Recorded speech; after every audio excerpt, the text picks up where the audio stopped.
Communiqué. Depuis quelques jours, des contre-vérités. À la faveur de la dénonciation par le CNSP des accords militaires entre le Niger et la France, les Nigériens dans leur ensemble ont battu le pavé pour exiger le départ des forces françaises basées au Niger.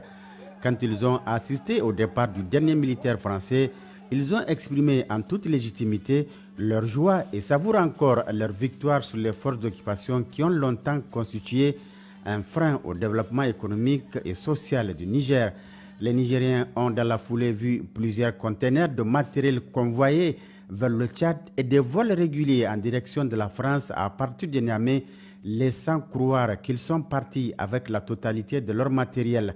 Logiquement, à partir de ce constat, personne ne peut imaginer que ces militaires français ont laissé sciemment derrière eux tout un arsenal de guerre en plein centre-ville de Niamey qui en dit long sur leur intention. Une intention exprimée d'ailleurs publiquement en son temps par un expert français en renseignement sur la chaîne LCI. Notre ambassadeur et notre contingent n'étant plus otages au Niger, en quelque sorte, dans cette position de Fort Alamo, nous aurons peut-être plus de latitude pour monter des opérations de déstabilisation, cette fois-ci plus clandestines. C'est dans cette même logique que l'ancien ambassadeur de France au Niger, Sylvain Ité, a déclaré lors de son audition à l'Assemblée nationale que la France dispose encore sur place au Niger des contacts avec lesquels elle continue à travailler. Nous suivons grâce à nos contacts sur place la politique intérieure nigérienne et continuons donc d'alimenter nos autorités politiques en information sur la situation. En d'autres termes, même sans être à Niamey, nous exerçons activement notre activité et nos missions. Malgré ces déclarations qui expriment l'opinion ambiante en France, Macron et son gouvernement ont choisi la voie du déni. Mais la découverte de tous ces matériels militaires faits dans cette maison située au quartier Francophonie, extension Tchangaré, occupée par des instructeurs militaires français jusqu'à leur départ, bat en brèche ce déni et apporte une preuve supplémentaire de la mise en œuvre de cette stratégie de déstabilisation de notre pays. En effet, des perquisitions opérées les 19 et 20 février 2024 dans cette maison et dans les locaux du siège de Cap Sahel à Niamey par une équipe mixte de la gendarmerie, de la police scientifique et de la police judiciaire ont permis de faire une découverte qui donne froid au dos. Il s'agit d'un vrai centre d'opération militaire, en même temps une cache d'armes et de munitions.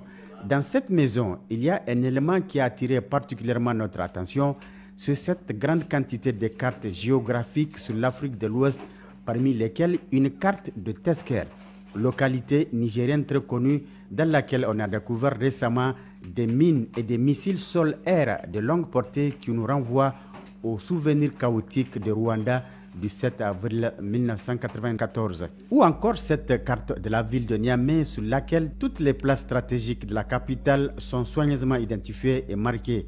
À quelle fin s'agit-il des cibles des probables attaques?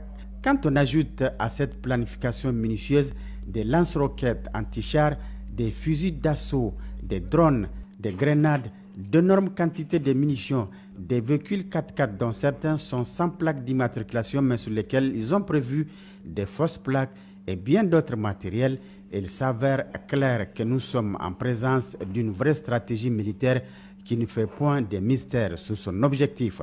Cette stratégie de déstabilisation de notre pays repose sur une idéologie bizarre écrite en rouge sur ce tableau d'affichage dans leur salle d'opération qui dit ceci: la paix, on peut l'éviter.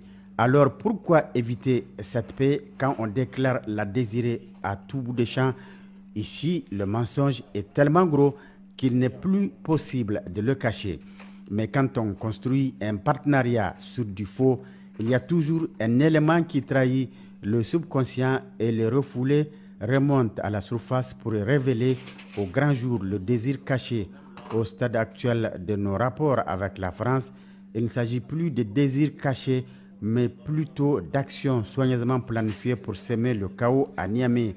Au regard de cette nouvelle tournure prise par nos rapports avec la puissance impérialiste, il revient au peuple nigérien de resserrer davantage ses liens avec le CNSP et d'être focus sur l'objectif ultime, la souveraineté totale du Niger.